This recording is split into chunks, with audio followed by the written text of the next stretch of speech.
Hi, I'm Dawn Damari, and you're listening to and watching another episode of A Teaspoon of Healing. I am a registered dietitian, specifically an integrative and functional registered dietitian, and I help women and men over 40 reach optimal health, heal their chronic gut issues, and lose weight while healing their relationship with food. So, this is going to be a nutrition focused podcast episode, and the topic is brain fog, and specifically banishing brain fog with nutrition and lifestyle. So, first of all, what is brain fog? Well, brain fog is a common complaint of many adults of all ages, but especially women in perimenopause. But what exactly is it? So, do you ever have days or times where you feel less alert than usual, or have trouble paying attention to or remembering things? Do you sometimes get a hazy feeling in your head, or have trouble keeping track of time? You might be experiencing brain fog. Some symptoms of brain fog are confusion, forgetfulness, a lack of focus, and less mental clarity.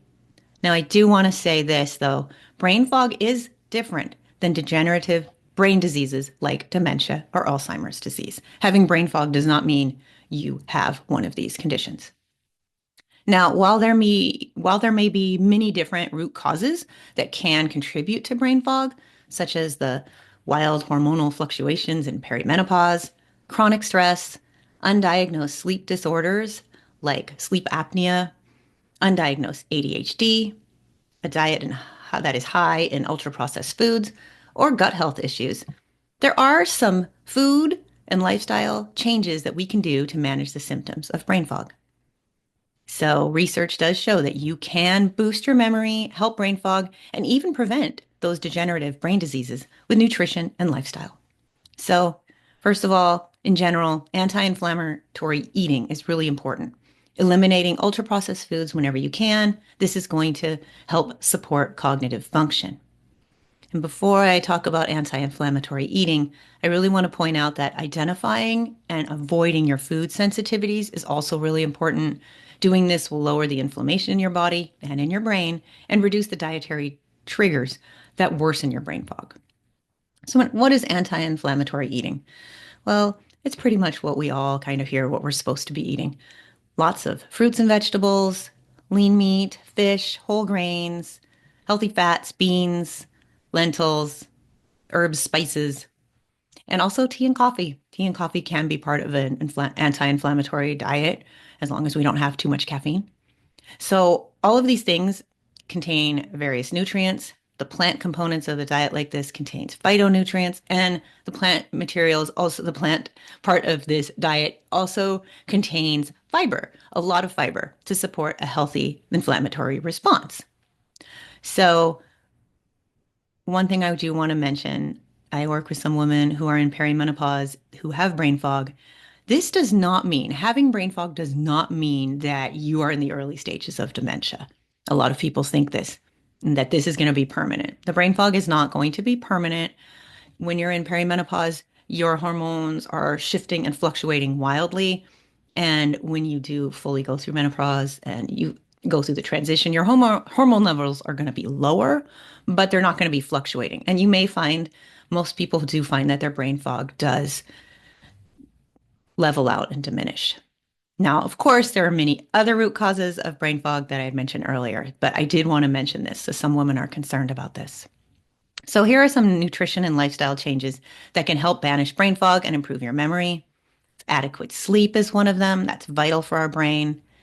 Daily exercise, even a few minutes a day, can help support our hormonal balance and our gut health and inflammation. Managing the stress, we all have stress in our lives, but when we're in a chronic state of stress, we're in a chronic state of fight or flight. This is going to elevate our cortisol levels, which is a hormone that we experience when we're stressed. And if it's elevated all the time, that's going to impair our cognitive function. So research shows that stress management resources, whatever you do, exercise, breath work, meditation, taking a walk, that's going to really help mitigate these risks to our bodies and our brains. So gut health, dietary changes, which I'm going to talk about, and even some probiotics and prebiotics can help a lot of people who have gut-related issues that could be contributing to their brain fog. So some of the foods, what can help us with brain fog? The first thing I'm going to mention is protein, protein-rich foods. Protein is the second largest material in the brain, second only to water. So it's really important to nourish your brain with protein-rich foods. The proteins in our bodies and our brains also help our neurons within the brain communicate with each other through neurotransmitters. And these neurotransmitters are made up of amino acid, which come from protein. So eating a protein-rich diet will also help you manage your blood sugar, pairing that with fiber that's in fruits, vegetables, and whole grains, beans. Those two things are going to help you manage your blood sugar, avoiding a lot of foods with a lot of refined sugars. The reason why fluctuating blood sugar is detrimental to our brains is because when we get a really low blood sugar, when you're high and then your blood sugar plummets, that can lead to a loss of energy and a lot of brain fog, haziness. You may even feel like you need to lay down. So, what are protein rich foods? Meat, fish, eggs, beans, lentils, and dairy products like cheese, yogurt, and tofu. So, what are protein rich foods? Protein rich foods are lean meat, poultry, fish, shellfish, eggs, beans, dairy products, things like that. So, again, fiber also helps with the blood sugar regulation, it slows down the digestion of carbohydrates and absorption of sugar, keeps our blood sugar more stable. Omega-3 fatty acids, specifically DHA, boosts our brain function. And one of the best sources of omega-3 fatty acids, which I'll talk about in another podcast, is fish, fatty fish like salmon, mackerel, or sardines. A lot of people don't like fish, so a high quality fish oil supplement could also help with this. Another mineral, actually, that's really important for our brain is iron. So, iron helps our body produce those neurotransmitters. It helps blood cells carry oxygen throughout our body, including our brain. So, this is going to help us be more sharp. So, iron rich foods, red meat, poultry, oysters, clams, and dark leafy greens, beans, and lentils. So, speaking of those dark leafy greens, kale, spinach, and broccoli are very high in vitamin E as well as folate. So, vitamin E is really important for our brain and all of our cells because they protect our cells against free radicals. Free radicals are unstable molecules that attack cells in our body, and we're exposed to these free radicals all the time in our environment stress, pollution, even ultra processed foods. So, eating things with those antioxidants, vitamin E is one of them. And dark leafy greens is going to really help. Dark leafy greens also have a lot of folate. It's a B vitamin that helps with our brain development. Dark berries like blueberries and blackberries, very rich also in these antioxidants, which protect us against those free radicals. These are very powerful brain foods. And we can't really talk about the brain unless we talk about carbohydrates. There's a lot of fear about carbs right now. And, you know, I always tell people to focus on the complex carbohydrates and try to limit the refined carbs whenever you can. Refined carbs mean cakes, cookies, white bread, white pasta. Yes, they're delicious, but trying to limit those to keep your blood sugar stable, like I had said before. And the complex carbohydrates like quinoa, brown rice, fruits and vegetables, lentils, things like this, they digest slower, but we need carbs. We do need carbohydrates. Potatoes, a great source of carbohydrates. Carbohydrates really provide a steady supply of energy needed for a normal brain function. Another mineral that's really important is magnesium. That's found in spinach, beans, and seeds. And too low of a magnesium level is going to just make you, if you're having a lot of stress, it's going to exacerbate your symptoms. So, magnesium is often depleted in our soil. So, many people do need to supplement. And I'll talk about that in another podcast. And a vitamin that's really helpful for brain fog is vitamin D. A lot of us have low vitamin D levels, especially in the winter if we work in an office all day. So, getting some sunlight when you can on a break, if you live in a climate that has a lot of sun, like where I live. Milk, dairy products have vitamin D. And also, a lot of people do need to supplement. And the last vitamin I'm going to talk about is a suite of vitamins, the B complex vitamins.